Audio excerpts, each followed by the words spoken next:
You're listening to the Go Get Them Show. This is a discussion that inspires entrepreneurs to pursue their passion to create meaningful, impactful, and sustainable companies in Asia, Africa, and LATAM. This is your host, Maxine T, together with my co-hosts, Arun Krishnakumar and Sheila Amburu. We sit down with entrepreneurs, operators, and investors across frontier markets to discover their experiences, lessons learned, and how they made an impact. So, for me, as in the introduction you mentioned, I'm an economist and I'm a development economist, and I come actually from Sub-Saharan Africa is clearly our main market. So that's about 60% of our investments annually go in these markets. But hello everyone, welcome to a new episode of Go Get Them.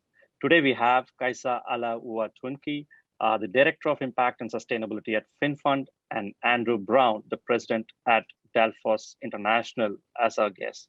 Hey guys, thanks for joining us today. Thanks for having us. I'll just briefly do an introduction if that's okay. So as I said, Kaisa is the Director of Impact at Finnfund. She spent the last 4 years at Finnfund's Impact team. Prior to joining Finnfund, Kaisa held several positions within the impact and economic analysis roles. And she's had a PhD in economics from the University of Aalto. Andrew Brown, he spent the last 15 years at Delphos International. He's raised over 5 billion in development finance across projects in emerging markets. I know he's passionate about Africa in particular. Andrew holds a CFA and has an MA in international trade and investment policy at the George Washington University. So let's kickstart the conversation with a very broad question. Maybe Kaisa, if you would like to go first, what does impact investing mean to you? Thank you, first of all, Arun, for the introductions and for the chance to be here. I've been a big fan of your podcasts before. For me, as in the introduction you mentioned, I'm an economist and I'm a development economist. And I come actually from the aid background. So I have been studying and researching the efficiency of aid, development aid and grant money before moving into private capital and looking at the impact and steering private capital into impactful projects. And for me, it became quite clear already in the beginning of my research career that the private sector dynamics is probably one of the strongest answer to kind of the questions and the problems of development. And I think impact investing has been gradually, obviously, growing and increasing in importance. And it's one of the really, one would say, perfect answers to many of the questions of development, which have a lot to do with funding and financing. So I think kind of harnessing the private sector dynamics into solving some of the world's greatest global and actually local problems. I think that is kind of the key and core to impact investing to me from my background, looking at from my background.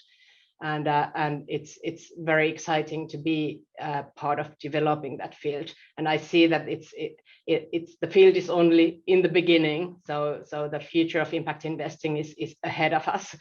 And I see the huge potential in harnessing capital and channeling and guiding it for companies or investments where the impact could be the greatest. And while obviously making profits and making it financially sustainable so that we can create long-lasting impact. I think that is the kind of the key and core of impact investing. Absolutely. Andrew, your take? Well, first, thanks Arun and Max for having me, and Kaisa, pleased to be on the discussion with you.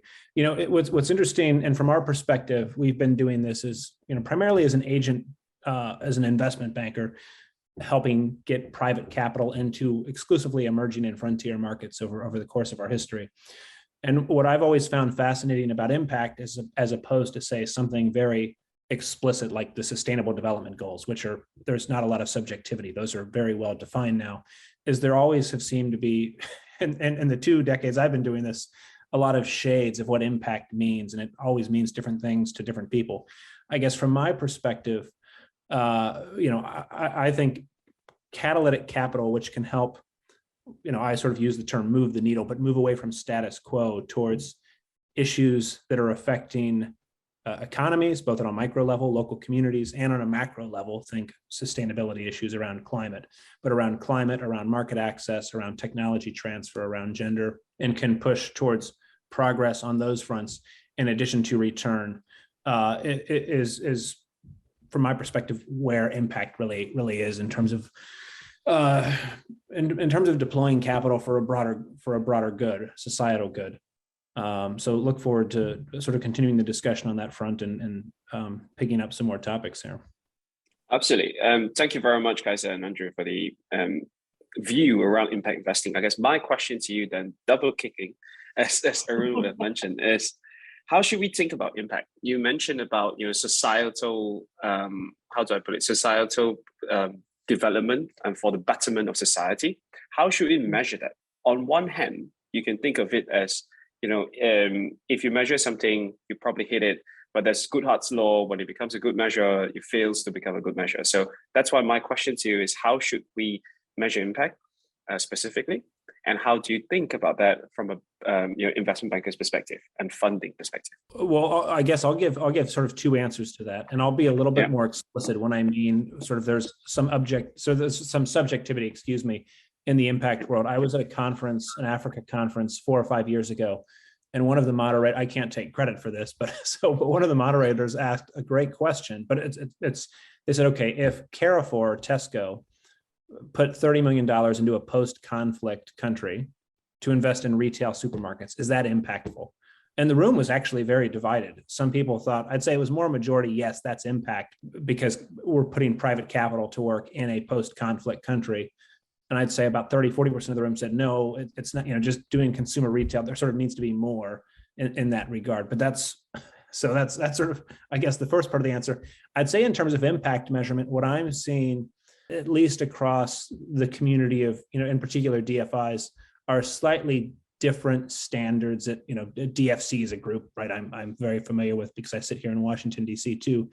And they have what's called their IQ or impact quotient, which is around 3 different parameters. And that's a slightly different model than, say, another agency, a DFI in particular in Europe might be using. So it would be great to see more harmonization around monitoring and measuring. I think that would be also useful for the capital markets. I very much agree with you, Andrew, with especially with that anecdote that it's not always easy to define what is impactful or not. Or actually, I think it's quite easy, and it would be quite simple to say that all investments have impacts. So it's like anything you do, it has an impact. But are all investors impact investors? I think that's a different story. And for the definition of being an impact investor, it comes with intentionality basically, and also I guess the requirement for some kind of additionality or contribution as well. So you have to define the type of impact you're looking for, and obviously it is quite subjective to and depending on the organization's strategic intent in the beginning with. One can be an impact investor in environmental space where you for example, you want to reduce the CO2 emissions, and then your measurement comes from that intent. So you can't really say, you can start measuring whatever as an investor, but to be relevant or to get any information out of those measurements, you have to have some kind of intent that you are measuring. So and some kind of a rational behind why you are measuring what you're measuring. I think as investors or development finance institutions, impact investors, we have a tendency of collecting a lot of data from our clients. And I agree with Andrew saying that should be harmonized to the extent that we would reduce the reporting burden to our clients. And I think the clients or the companies that we invest in, they should also understand why we're collecting certain indicators, that if we're collecting the number of jobs, it doesn't necessarily mean that we want them to maximize the number of jobs, because obviously that would be stupid, wouldn't it? In a way that if you are introducing an innovation to a certain business sector, it probably doesn't mean that you're maximizing the number of jobs.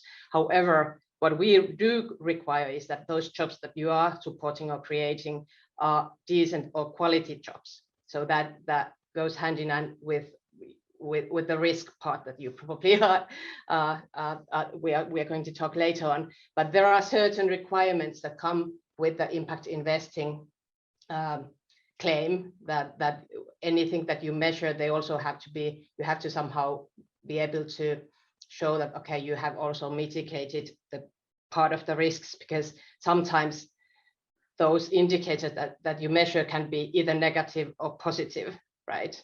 You can create 10,000 jobs, but if they are sweatshops jobs, then I don't think you can talk about positive impact. So measuring can be quite dangerous actually if you don't have if you haven't declared your intent to begin with. That's great. And I think the intentionality point is critical. And often we tend to show that a byproduct of digitization as social impact, although that wasn't the intended outcome. So that's really helpful, Kaisa. And I just want to move on to a topic where we talk about risk versus impact in some sense, because I've been on discussions where investor conversations where we have a business that's taking a largely risk averse, low capital intensive B2B business model, and we get a reject from an impact investor because it doesn't directly hit the bottom billion, but it is still serving something like a very useful intentional impact space, like healthcare, for instance. There is another business which actually goes directly to the consumer instead of going through a business. So directly to the consumer, hitting the bottom billions, but it's very capital intensive to scale. If these two come as an investment opportunity, how will an impact investor look at it? I mean, where do you draw the line between risk and impact? Kaisa, you go first. Sorry. Yes. I think we face those situations every day in our investment decisions. We have three dimensions, three pillars to investment decisions. One is financial feasibility or the profitability of the investments, and that often, of course, contains the risk part as well. Then we have the impact potential, and then we have the ENS risks, so in risks to society and or people and environment. And all of those somehow need to be balanced in a way that if we see a lot of risks, either financial or environmental or social risks, then we really need to see high potential for, as you said, the bottom of billion or kind of high potential of really high impact scoring. However, we can take a bit less scoring on the impact side if the risks are not that high. But yes, I understand your pain in a way that I think that one of the expertise or the kind of the qualities of good impact investor is also seeing beyond the immediate output of the investment or immediate impact of the investment. As you said, if we're investing in a platform, for example, that serves B2B businesses, we need to be able to kind of understand the logic or the theory of change, how that affects, for example, markets, and then creates what it creates, what kind of dynamics it creates on the market, and who in the end indirectly will be influenced, or what the indirect impact is. So we try, perhaps not always succeed in perfect manner, but we try to also understand that even if we are not dealing directly, for example, with the poorest of the poor, we might even with this kind of intermediate investment, or the investment can be an intermediate kind of a facility that it affects people's lives. So that kind of a chain of impact or impact pathway or something, it has to be very clear on impact investors' mind, and you need to be able to explain it and also support it with current literature, like academic research. So it needs a lot of kind of, and us who kind of don't focus on certain one sector, we need to be reading quite a lot and following the development of the markets and how we kind of, so that we are able to build up an impact case for our investments. So I agree with sort of the perspective. I from my perspective, right, I'm not sitting inside an institution, but I think that there's three pillars that are pulling on. It's a slightly different three pillars, but that are always at tension in a lot of these. And we should separate, right? When we talk about, we're generalizing, I think, government-backed impact foundations or DFIs, and then maybe some family offices which are impacted. And so the dynamics or the investor motivations are slightly different.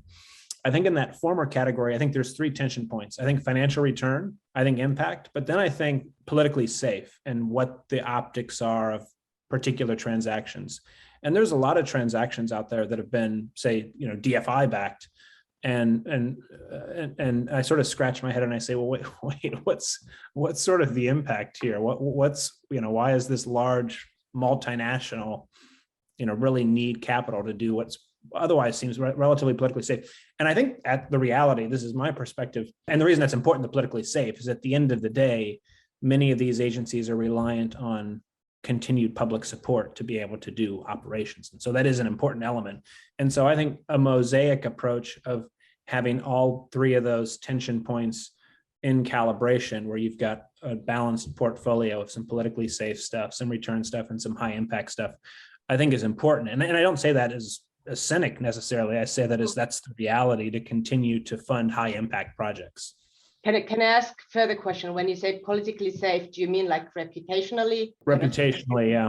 Sort of along the lines of, if you're the CIO and in 2 years the thing goes sideways, it's less likely to go sideways because you can say, well, wait a minute, these two large multinationals were behind the deal and this large private equity fund, and so there were lots of checks. So yeah, I mean, politically safe from a reputation standpoint. Yeah, okay. In a way, I agree with that you need to balance your portfolio in a way that you have also this kind of a safer investments, and not all of them are on the high risk category.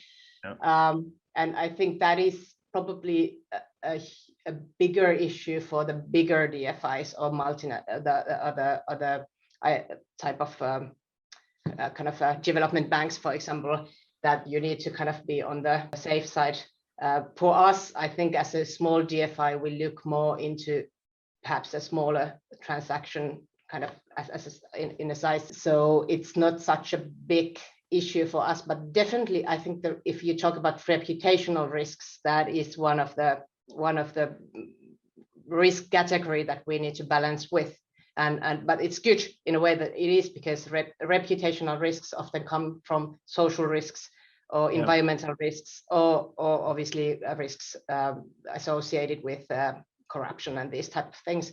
So it's very good that we have to be aware of those risks and also have processes to mitigate them. So in a way, we call reputational risks those that you said that our stakeholders would probably attack if they found us financing something to do with child labor, for example. So, but it's very good that we have no kind of obviously zero tolerance policy for that type of risks. Thank you very much. That's very interesting, and I guess I will sum up it. Well, we live in a capitalistic society. We live under capitalism per se, and capital move labor. And what you just talked about is deploying capital into places where labor can move and solve some of the biggest problems around the world. I guess my next question for you then, what are some of the best and most memorable impact investments that either of you have done, number one, and why? So maybe I'll go with Kaisa. Yeah, this is always a tricky question. I've also been participating in dozens of transactions, and I think all of them are memorable in one way or another. Obviously, there are some kind of a more, some that are more than the others, but I think I quite often get excited over the business plans or business models that are innovative and using technology to solve something that can be seen as a huge problem in the society. And those, for example, our recent transaction was done just last week, I think, on Twika Foods, a Kenyan-based company that utilizes a kind of e-commercial platform to get efficiency gains in the logistics chains, basically between the farmers and local vendors. And the problem that they are solving is food loss, for example, in the logistics chain or the supply chain, and the price of food. And those are huge effects what they are able to do with having a lean and a technology-based processes in place. Similarly, very different kind of investments that we recently did actually that's already 1.5 years ago in South Africa, was on education sector, on Spark Schools. It's a private education company that utilizes the latest education technology features to answer the learning crisis of the country, that the quality of teaching, and tries to standardize and bring the price of education to a level that can be affordable to, or private education could be affordable to lower income population. So it's really kind of those companies that do something innovative and are able to kind of really respond to the needs of a certain society, of the specific society. Those are kind of memorable for me. No, and I'm aware of both of the Twiga and the Spark Schools transaction. Those are both great transactions. So congratulations on those. But Max, it's a good question. It's I agree with Kaisa. It's kind of like picking a favorite child, right? Yeah. So yes. They're all memorable. So I'll just mention the last one, which we concluded a couple of months ago, which was with a fund manager called PC Capital in Mexico, and we helped them secure some additional LP capital from a DFI, and they're doing a number of impactful things around sustainability in the agribusiness sector, and also around women's participation in the economy. And the exciting thing on that latter category is they're doing it across all levels, both from the end user side. They have a number of investments in financial services. More than half of those users are women and women-led businesses. And where you look at where there's a gender pay gap of 28% in Mexico, and only 44% of women are participating in the workforce, that's highly instrumental. On the skills and women in leadership, majority of the women in their portfolio or majority of the leadership positions in their portfolio company are women, and they're also creating more opportunities for women in the private equity industry, both in terms of trainee programs and in terms of onboarding senior executive female into their IC as a part of this process. And I think as we look, particularly in those economies like Mexico that are more advanced economically, they're still able to find ways to demonstrate impact vis-a-vis the status quo to as a demonstration effect, even for more private equity to be taking similar initiatives. Great, thanks for that, both. Now, the next question is definitely for Andrew first, because we're going to talk about gender equality, and that's the next topic. So I have to quote this guy, Raghuram Rajan. He's the former RBI governor, and he's written a book called The Third Pillar, where he's spoken about transformation and how that happens, and how the state, market, and community have to come together for any meaningful transformation, be it large climate change initiatives or gender equality initiatives. On that front, I see that, definitely with the 2x challenge and all that's being done within the DFI space, there's a bit of state-wide push, at least in some parts of the world. Markets, I'm not sure if they are still reacting very much, but the community is really, there's a lot of work to be done at the community level, like at the family level, at the equality within the family. So what are your take on that? What is your take on that, Andrew? How do you see this being solved? What is being done in the DFI space? How do you see this in the next 10 years? Well, I guess one thing that gives me, and I'm not sort of, I should pre-qualify this by saying I'm not an expert in this particular space or impact generally, but I will tell you what I'm seeing, what we're doing that's giving me a lot of optimism, on that front. One, I think it's a much more relevant topic. If we had done this discussion 10 or 15 years ago, I think it would not have been in the top. I think this is sort of the third question and we're talking about it. We wouldn't have been doing that 10 or 15 years ago. Two, I think we're seeing just generally acceptance in the broader ecosystem. So not only amongst DFIs explicitly putting that in, I mean, we as a firm are in the process of putting in place policies around this front, not just for our own firm, where I think we're already excelling well in terms of promoting that as a firm. I mean, we're sort of sitting in the West, but in terms of advisory mandates that we're taking on and looking at gender inclusiveness and how we are promoting that as an advisor indirectly in projects that we're helping to implement, whether it's on our consulting side or whether it's on our capital raising side. And so the encouraging thing is not only is it actually a talking point, it's actually something that we're seeing a broader catchment of people in the ecosystem starting to implement. And I think there's recognition that there's I mean, it's not a recognition, there's empirical evidence, volumes of empirical evidence that it's essential for economic growth. And I'm pleased that I haven't looked at data, but I'm pleased that generally there's acceptance on that in the West and in emerging and frontier markets. Yes, I think I couldn't agree more with you, Andrew, especially on the fact that how quickly this kind of sector or this impact theme has moved. Because I've been involved in the DFI Gender Finance Collaborative since the beginning, and that would be like 3-4 years back. And then it was kind of an issue that whenever we raised the topic of gender equality with our investees, we were a bit shy about it, and the investees were a bit surprised about it. So basically, that was always a kind of a new topic, that why you are interested. Obviously, we've been for a long time kind of channeling finance to, for example, microfinance institutions, which then finance women, and then we've been kind of taking care of the risks that are specific to women. But we haven't really looked at the organizations that we are financing, or the clientele that they are servicing, and the gender balance of those. And I think when we started talking about this as a business case, and not so much as a kind of a humanitarian or kind of, like a charity case, that it doesn't make sense for you to exclude half of the population of the labor force from your recruitment pool, or it doesn't make sense to exclude half of the population as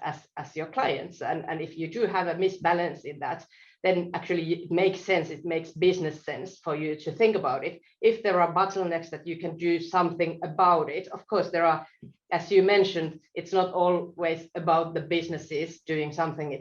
There are also societal norms and different regulative reasons why women are excluded from the labor force or from being clients, but there are many things also that the businesses themselves can do to improve the situation. So that kind of the whole approach changed quite a lot during these couple of years, and it's not anymore kind of scary for our investment managers to approach this issue, because it's a business issue. And second, yeah. No, sorry. I was just going to agree with, I mean, I'm going to make a slightly controversial statement. This should be the least controversial impact thematic, because it's such a compelling commercial case. Yes, I agree. And it's been actually quite, I don't know why it's so surprising how easily it has kind of become such a mainstream thing. And I think that's one part of it, is that we as kind of development finance institutions or impact investors, we kind of came together and decided that this is a big theme, and this is the way we kind of see it, 2X challenge, all these kind of, we organized ourselves around the same messages. So it's been much easier to take it to our investors. But I think the most surprising thing, which shouldn't be a surprise, but still, is that when we started talk about these issues, they weren't new to the clients, or they weren't kind of something that we demand from them, but they're actually issues and topics that our investing companies are thinking themselves, and we're just supporting that work they are doing, which is great. But then I have to kind of go into the second topic, that can we be the drivers of change just on our own, or other kind of other groups that we need to collaborate with? And I think that is absolutely so. Obviously, there is a lot of regulation still in place in many countries, even including Finland, that should be kind of considered. And we are actively also kind of in dialogue with, for example, UN Women, who are then talking on the political level about these issues that has to do with, for example, regulation or legislation issues. But then some of our investees have also been quite innovative around the social norms and how to kind of interact with the community and families. For example, when you talk about financing women entrepreneurs or like a really kind of microfinance type of customers, it's quite often in some societies that the women would themselves be eager to become entrepreneurs, but then perhaps the families or husbands or even the mothers-in-law are kind of preventing that from happening. So kind of bringing that support to help communicate within your families, and kind of, for example, one of our investees brought the mothers-in-law to have a training on gender equality and women's economic empowerment, and that helped then their clients to actually take the loan from the institution. So it is an interaction between different parts of society. That's very, very interesting. It reminds me of a thing that I read. If you A16Z, Ben Horowitz wrote that culture is organization and habit, and Matt Ridley wrote that habit is our experience, instincts trained by experience. To break that instinct, you need to, I guess, educate them in a way to change the way they think about things. That's very interesting. And if I were to shift gear a little bit, right, we'll change to a topic where it's recently on news a lot because of COP26. Climate change. COVID technically put a pause on climate change focus because everyone went to preservation mode. There's positive sides to that, which is city like London, you get less pollution because there are less cars going around. But on a wider scale, we actually slowed down a little bit in the middle of COVID. So I'm keen to get both your views on what can be done more, right, from your perspective, from DFI's perspective, and what else can we help from, I guess, from the market's perspective and also from the community perspective, right? How can you catalyze more of involvement from both of that, I'll get two pillars. So maybe I'll start with Andrew. Sure. So, I have seen just since COP26, much more enthusiasm. I mean, you look at IFC, the new mandate for the World Bank Group for IFC MEGA is by June 2025, 100% of both of their portfolios need to be Paris compliant. I mean, just as an example, and that's just come out in the and there have been several pronouncements from other different agencies. I'm starting with sort of a fact to think where to go in terms of what more can be done.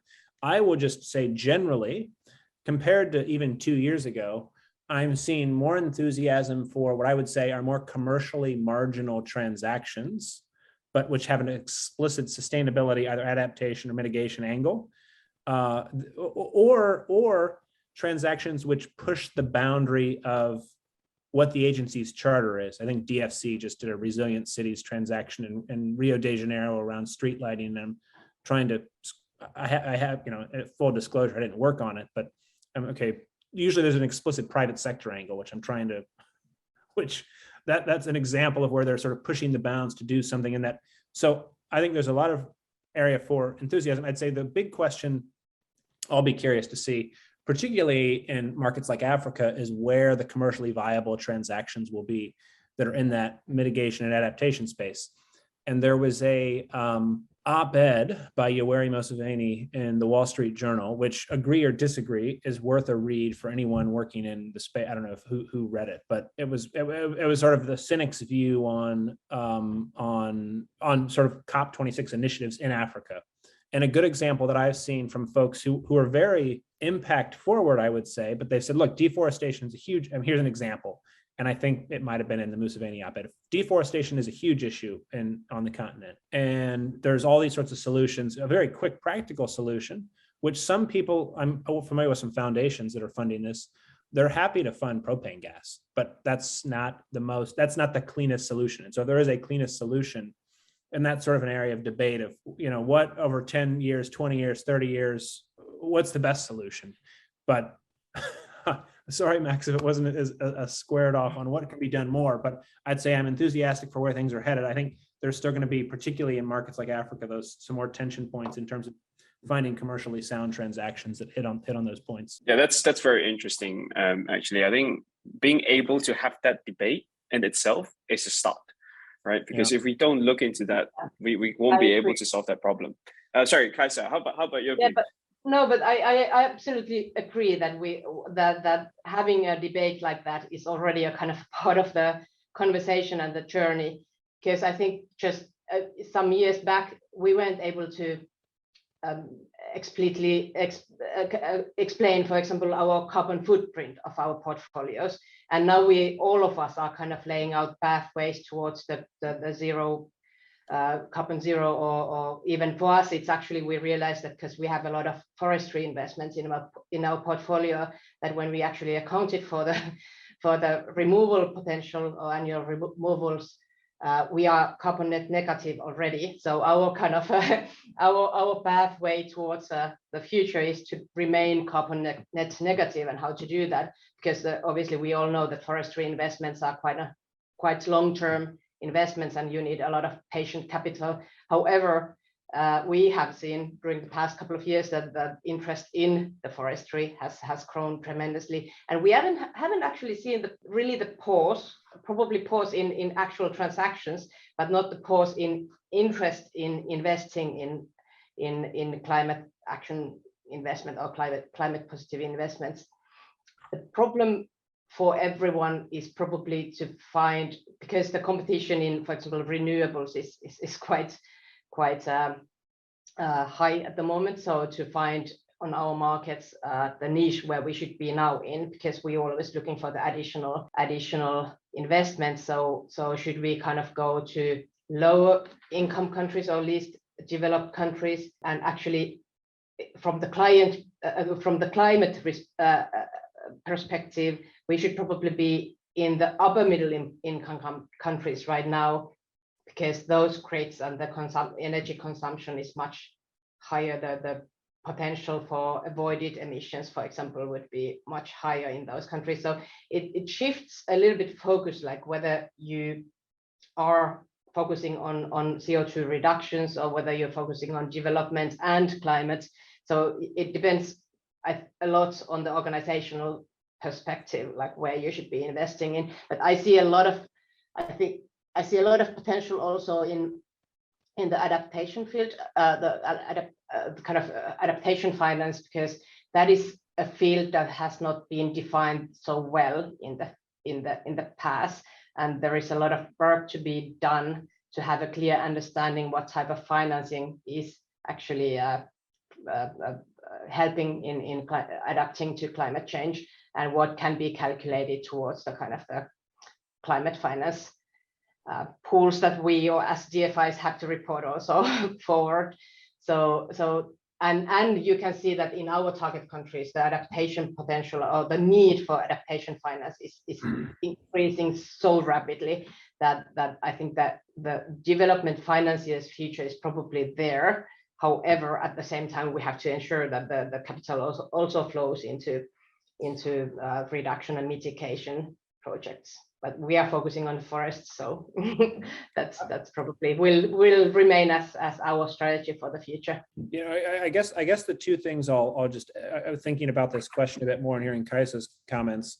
You know, I would say sort of two things that I see in terms of which is another debate. Sort of one is there's still a lot of capital, in particular in Africa, that's going into transactions which are not climate oriented. They still have a lot of good merits, whether it's in health or infrastructure, and I mean non sort of power generation. And so, you know, they might be more politically safe.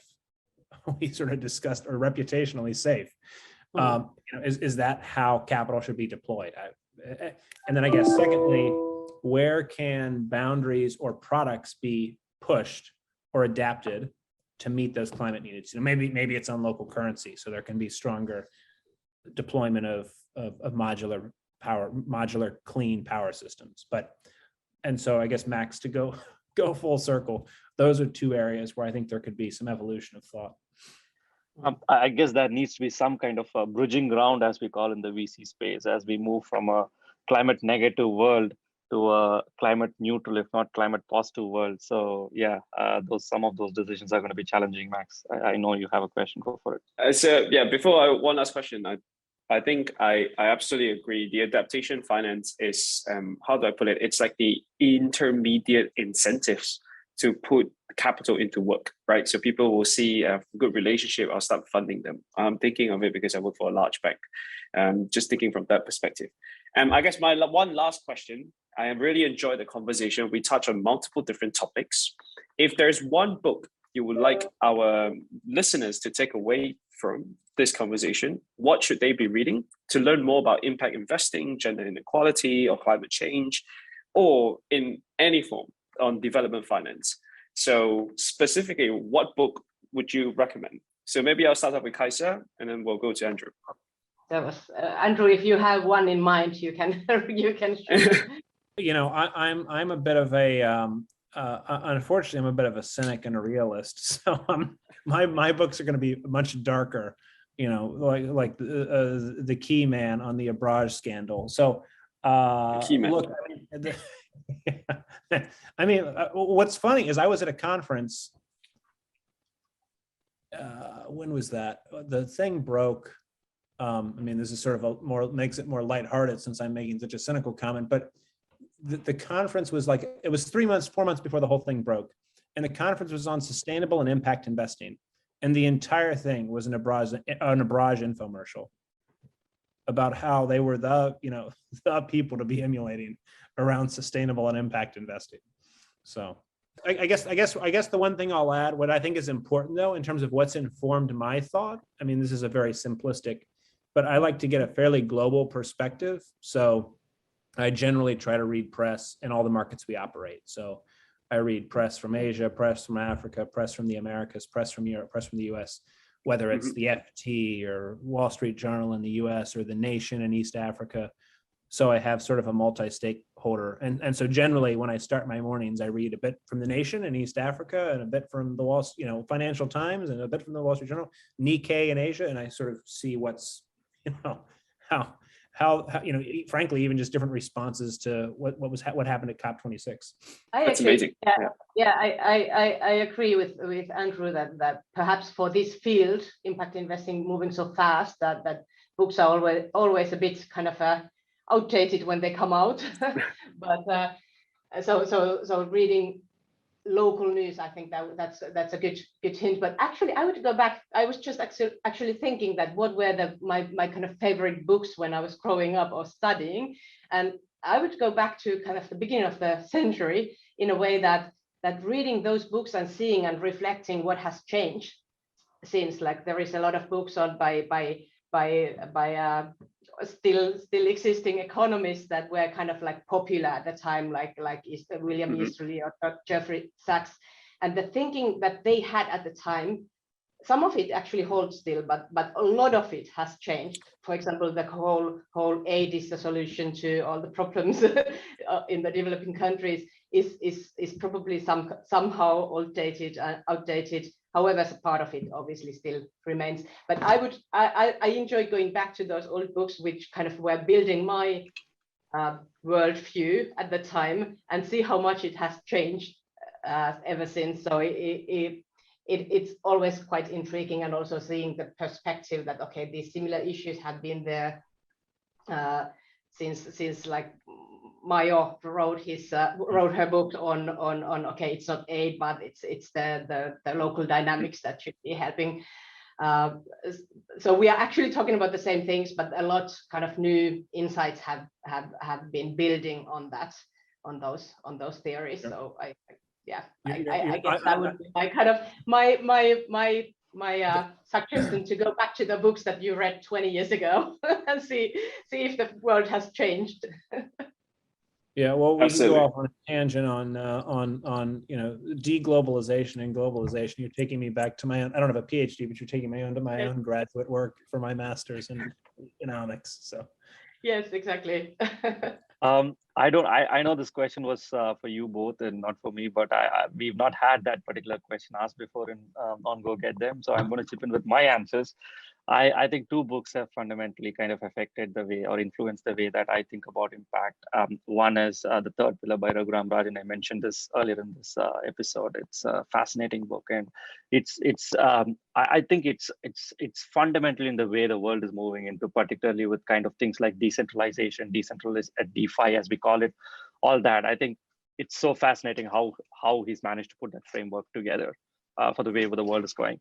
And the second book is Invisible Women by Carolyn Criado Perez. And again, in fact, just the first maybe 15, 20 pages. I mean, to be honest, it's a depressing read to see how much bias gets into our head without us realizing, even within women's head, not just men, even within women's head, and how we just accept it as a normal way of living and normal lifestyle. And these two books have been quite influential in the way I've kind of started thinking in the last few years. So yeah, but that's a great question, Max. Thanks for improvising on that.